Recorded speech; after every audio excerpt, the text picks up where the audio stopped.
नमस्कार, मंडल news bulletin में आपका स्वागत है। आइए पेश करते हैं आज के कुछ प्रमुख व मुख्य समाचार। अब तक यदि आपने मंडल न्यूज के इस चैनल को लाइक व सब्सक्राइब नहीं किया है तो जल्द से जल्द इस चैनल को लाइक व सब्सक्राइब जरूर कर दें।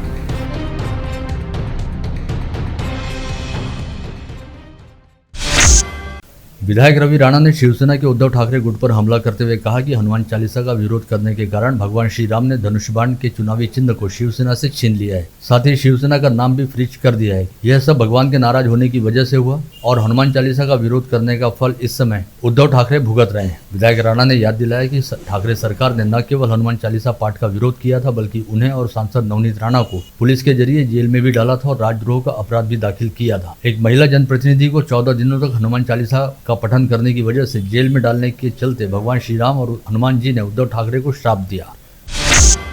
उधर दूसरी ओर शिवसेना में उद्धव ठाकरे गुट और शिंदे गुट के बीच पार्टी के नाम और चुनावी चिन्ह को लेकर किए जा रहे दावों पर 4 घंटे की सुनवाई के बाद केंद्रीय निर्वाचन आयोग ने मुंबई के अंधेरी में होने जा रहे उपचुनाव के लिए शिवसेना के चुनावी चिन्ह धनुष बाण को फ्रीज कर दिया। ऐसे में अब उद्धव ठाकरे गुट व शिंदे गुट को अपनी अपनी पार्टी के लिए नया नाम और नया चुनावी चिन्ह तय करना होगा। इस बीच भाजपा और शिंदे गुट का समर्थन करने वाले बंडेरा निर्वाचन क्षेत्र के विधायक रवि राणा ने सीएम एकनाथ शिंदे को खुली ऑफर देते हुए कहा कि यदि शिंदे गुट चाहे तो युवा स्वाभिमान पार्टी के नाम और चुनावी चिन्ह का प्रयोग कर सकते हैं। ऐसे में विधायक रवि राणा द्वारा दी गई यह ऑफर इस समय चर्चा का विषय है।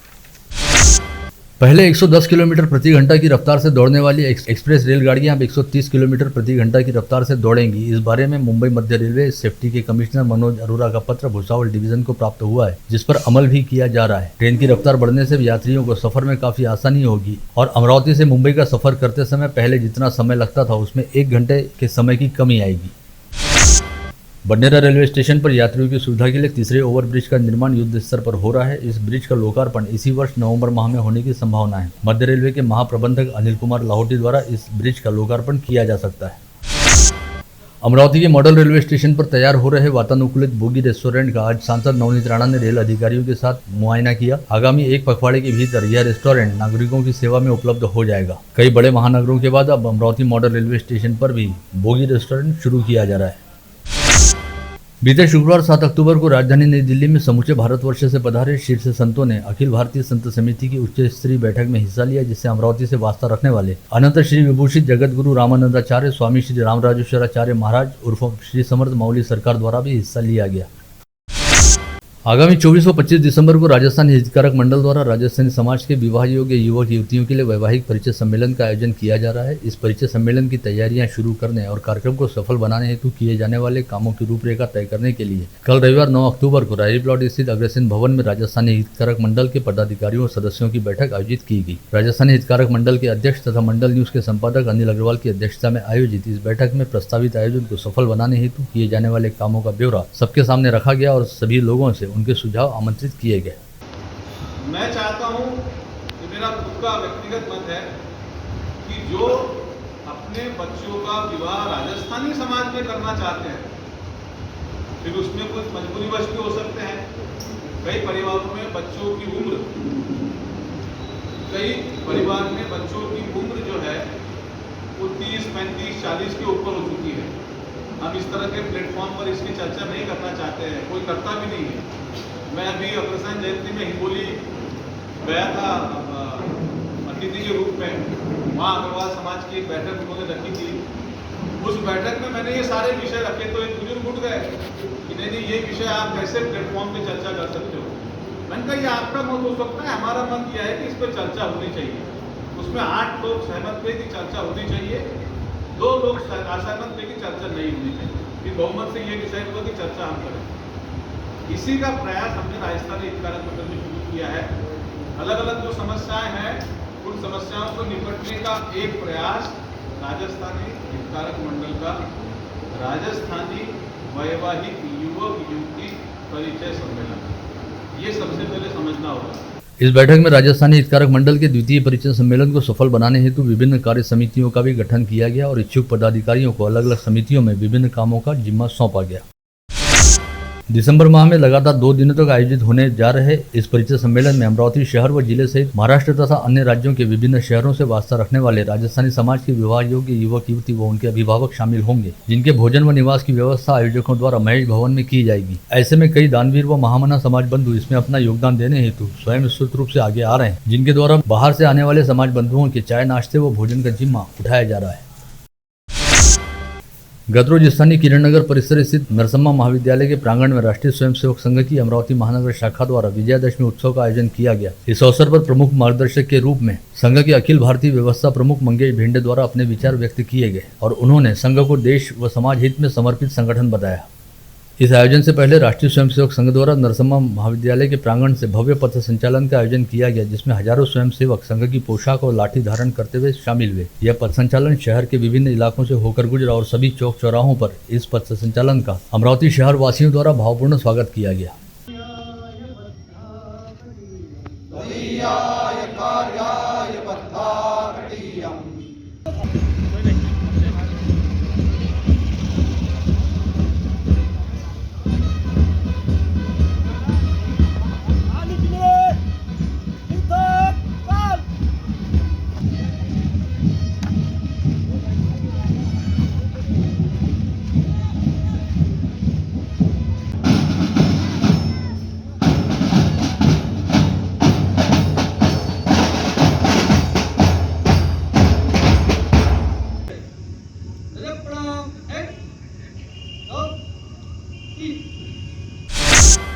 स्वस्तिक माहेश्वरी महिला मंडल द्वारा गतरोज बड़ी धूमधाम के साथ कोजागिरी का उत्सव मनाया गया। बडनेरा रोड स्थित रुद्रेश मंगलम में कोजागिरी उत्सव कार्यक्रम आयोजित किया गया था, जहां पर मंडल की महिलाओं हेतु विभिन्न स्पर्धाएं आयोजित की गई, जिनमें बड़े उत्साह के साथ हिस्सा लेने के साथ ही मंडल की सभी महिलाओं ने यहां पर तैयार किए गए केसर व मावा युक्त दूध का आनंद भी लिया।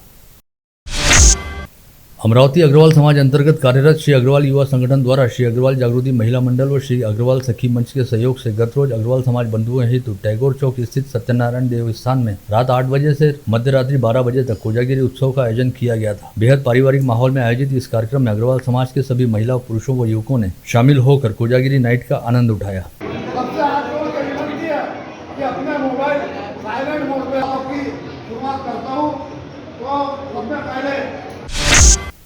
धनराज लेन स्थित माहेश्वरी भवन में रविवार 9 अक्टूबर की रात माहेश्वरी पंचायत अंतर्गत माहेश्वरी महिला मंडल द्वारा बड़ी धूमधाम के साथ कोजागिरी उत्सव का आयोजन किया गया। साथ ही माता शारदा की आराधना करते हुए रास गरबा का भी आयोजन हुआ, जिसमें सभी माहेश्वरी समाज बंधुओं ने बड़े हर्षोल्लास के साथ हिस्सा लिया।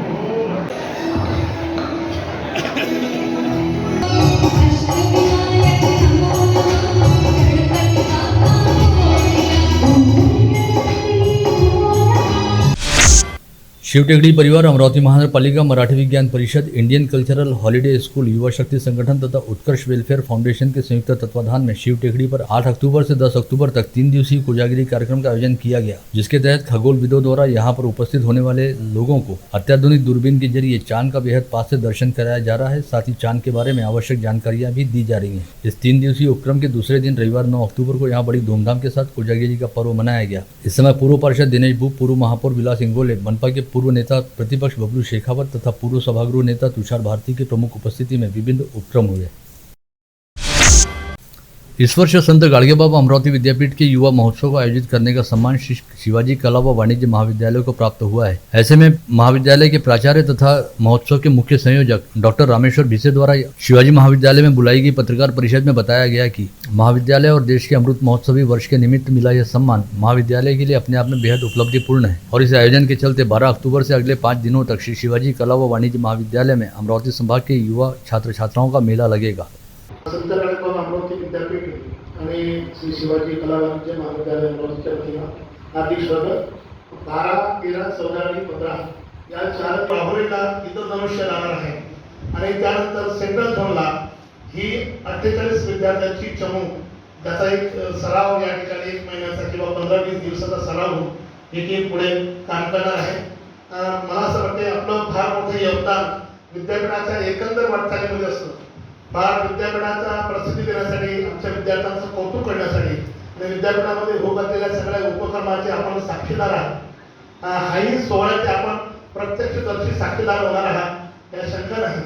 आपण यावं, आपल्या कॅमेऱ्याने जे जे टिपता यावं. महर्षि वाल्मीकि जयंती पर बडनेरा में समाज भवन का भूमि पूजन विधायक रवि राणा के हाथों संपन्न हुआ। विधायक रवि राणा ने भवन निर्माण हेतु 20 लाख रुपए का फंड अपनी विधायक निधि से दिया। इस समय बड़ी संख्या में वाल्मीकि समाज बंधु उपस्थित थे। रेलवे स्टेशन चौक में रविवार को महर्षि वाल्मीकि जयंती के अवसर पर प्रसाद वितरण कार्यक्रम का शुभारंभ सांसद नवनीत राणा के हाथों हुआ। इस समय अपने विचार व्यक्त करते हुए सांसद नवनीत राणा ने कहा कि प्रचलित आरक्षण नीति में समाज को विशेष कोटा दिलाने तथा मनपा में कार्यरत सभी सफाई कर्मियों को उनके अधिकारपूर्ण घर दिलाने के साथ ही कर्मचारियों के वारिसों को नौकरी दिलाने के लिए वे केंद्र और राज्य सरकार से मांग करेंगी। अंबानगरी के सबसे पुराने वडाली तालाब उद्यान के लिए 20 करोड़ रुपए राज्य सरकार द्वारा मंजूर किए गए। पूर्व पालक मंत्री प्रवीण पोटे पाटिल के प्रयासों से केंद्र की अमृत योजना के दूसरे चरण के तहत इस उद्यान का सौंदर्यीकरण किया जाने वाला है। इस संदर्भ में मनपा आयुक्त प्रवीण आष्टीकर ने सोमवार को मुंबई में नगर विकास मंत्रालय के प्रधान सचिव के सामने प्रस्तुतिकरण दिया। हलाल विरोधी कृति समिति द्वारा जिलाधीश के जरिए प्रधानमंत्री के नाम भेजे गए ज्ञापन में कहा गया कि इस समय देश में हलाल प्रमाण पत्र के नाम पर एक समानांतर आर्थिक व्यवस्था निर्माण करने का प्रयास किया जा रहा है। ऐसे में पूरे मामले की जांच करने के साथ ही हलाल प्रमाण पत्र व्यवस्था को जल्द से जल्द बंद करने के बारे में आवश्यक कदम उठाए जाएं। चिखलदरा तहसील अंतर्गत पुनर्वसित मेमना गांव वासियों ने अपनी विभिन्न समस्याओं व दिक्कतों को लेकर जिलाधीश पवनीत कौर को ज्ञापन सौंपा। साथ ही अपनी समस्याओं का निवारण किए जाने के लिए मांग उठाई। इस ज्ञापन में कहा गया कि पुनर्वसित मेमना गांव में तमाम मूलभूत सुविधाएं जल्द से जल्द प्रदान की जाएं और खेती की 10% रकम भी न काटी जाए। चांदू रेलवे तहसील अंतर्गत दिघी गोले गांव वासियों ने आज लघु सिंचन व भू संपादन विभाग के सहायक अभियंता को सौंपे गए ज्ञापन में कहा कि गांव में स्थित कई खेत बांध के पानी में डूब रहे हैं और डूबित क्षेत्र में आने की वजह से खेतों की जमीन दलदली हो गई है, जिसके चलते वहां खेती किसानी नहीं हो सकती। ऐसे में प्रशासन द्वारा इन खेतों को अधिग्रहित करते हुए खेत मालिकों को उनकी जमीनों का मुआवजा दिया जाए।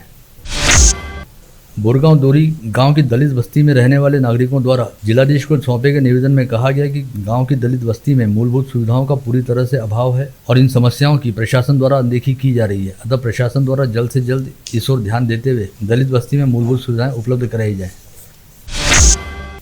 आदिवासी बहुल मेलघाट क्षेत्र में 5 से 10 वर्ष की सेवा प्रदान कर चुके सभी संवर्ग निहाय कर्मचारियों के तबादले जारी वर्ष के दौरान हुए, लेकिन उन्हें अब तक कार्यमुक्त नहीं किया गया। ऐसे में मेलघाट से कार्यमुक्ति मिलने की मांग को लेकर जिला परिषद के स्वास्थ्य कर्मियों द्वारा आज जिला परिषद मुख्यालय के सामने एक दिवसीय ध्यानाकर्षण आंदोलन किया गया।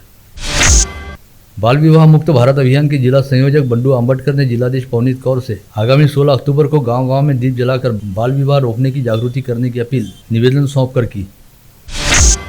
जिले के पूर्व सांसद अनंत गुड़े द्वारा यहां जारी की गई विज्ञप्ति में कहा गया कि इस बार खेत में फसल लगाने को लेकर लागत काफी बढ़ गई। ऐसे में सोयाबीन के लिए 6,000 व कपास के लिए 12,000 रुपए के न्यूनतम समर्थन मूल्य घोषित किए जाने चाहिए, ताकि किसानों को आर्थिक दुष्चक्र से बाहर निकाला जा सके और किसान आत्महत्याओं के सत्र को रोका जा सके। विदर्भ कबड्डी एसोसिएशन के अध्यक्ष जीतू ठाकुर आज न्यायालयीन कामकाज के लिए अमरावती से नागपुर जा रहे थे। इसी दौरान कुंडाली मोड़ पर अचानक ही ट्रक का कट लग जाने के कारण उनकी कार दुर्घटनाग्रस्त हो गई। हादसे में जीतू ठाकुर घायल हुए हैं, लेकिन फिलहाल उनकी हालत ठीक है। मंडल न्यूज के साथ फोन पर हुई बातचीत में खुद जीतू ठाकुर ने अपना कुशलक्षेम बताते हुए कहा कि वे नागपुर में इलाज के बाद अमरावती वापस लौटेंगे। बाला साहब ठाकरे समृद्धि महामार्ग पर साकार किए जाने वाले टोल नाकों में भर्ती के विज्ञापन सोशल मीडिया पर जारी करते हुए नौजवानों के साथ खिलवाड़ करने का मामला उजागर हुआ है। जिले और क्षेत्र के सैकड़ों नौजवानों के साथ यह खिलवाड़ किया गया। इस बारे में टोल कंपनी ने युवकों से आह्वान किया कि वे अपने दस्तावेज किसी के भी साथ शेयर न करें और किसी भी अनधिकृत व्यक्ति को न भेजें, क्योंकि फिलहाल टोल नाकों पर भर्ती की प्रक्रिया शुरू नहीं की गई है। फ्रेजरपुरा पुलिस थाना क्षेत्र के भातकुली तहसील मार्ग स्थित गुलिस्ता अपार्टमेंट में रहने वाली महिला के घर में अज्ञात चोरों ने घुसकर करीब 8 लाख रुपए मूल्य के 25 तोले सोने के गहने चुरा लिए। परिसर में लगे सीसीटीवी फुटेज में एक चोर दिखाई दिया है, परंतु यह फुटेज स्पष्ट नहीं है। इस समय अपराध शाखा पुलिस और फ्रेजरपुरा पुलिस युद्ध स्तर पर चोर की तलाश कर रही है। शेगांव के अग्रसेन महाराजा चौक के पास रहने वाले तथा अग्रवाल समाज के प्रतिष्ठित नागरिक व शेगांव शिक्षा संस्था के अध्यक्ष संजय मुरारका के घर में कुछ गुंडों ने गैर कानूनी तरीके से प्रवेश कर हमला किया और अवैध रूप से उनकी संपत्ति पर कब्जा करने का प्रयास किया। इस बात से भयभीत होने के कारण कल 9 अक्टूबर की सुबह संजय मुरारका का निधन हो गया। इस मामले में शिकायत देने के बाद भी कोई कार्रवाई नहीं होने के चलते शहर के नागरिकों ने पुलिस थाने पर विशाल मोर्चा निकाला और थाने का घेराव किया, जिसके बाद पुलिस ने मुरारका की पत्नी की शिकायत पर मुख्य आरोपी सहित 40 से 50 आरोपियों के खिलाफ विभिन्न धाराओं के तहत अपराध दर्ज करते हुए आगे की कार्रवाई शुरू की है। पुलिस महासंचालक के आदेश की परवाह न करते हुए वाशिम में ईदे मिलादुन्नबी के जुलूस में पुलिस की वर्दी पहनकर धनज के पुलिस कर्मचारी आकाश खंडारे ने जमकर डांस किया, जिस पर पुलिस अधीक्षक ने खंडारे को निलंबित कर दिया है। बुल्ढाना के येलगांव फाटे पर सुबह 10 बजे तेज गति से आ रहे ट्रक ने मोटरसाइकिल को जोरदार टक्कर मारी। इस हादसे में सेवानिवृत्त पुलिस अधिकारी विनोद काशीनाथ पाटिल की मौके पर ही मौत हो गई। अकोट-अकोला मार्ग पर वल्लभ नगर के पास एक सवारी वाहन ने मोटरसाइकिल को जोरदार टक्कर मारी। इस हादसे में बाइक चालक सूरज नंदाने की मौत हो गई। हादसे के बाद गुस्साई भीड़ ने सवारी वाहन को आग के हवाले कर दिया। आप देख रहे थे मंडल न्यूज बुलेटिन। हमारे चैनल को लाइक करें, शेयर करें और हाँ, सब्सक्राइब करना ना भूलें। कल होगी आपसे फिर मुलाकात, तब तक के लिए धन्यवाद।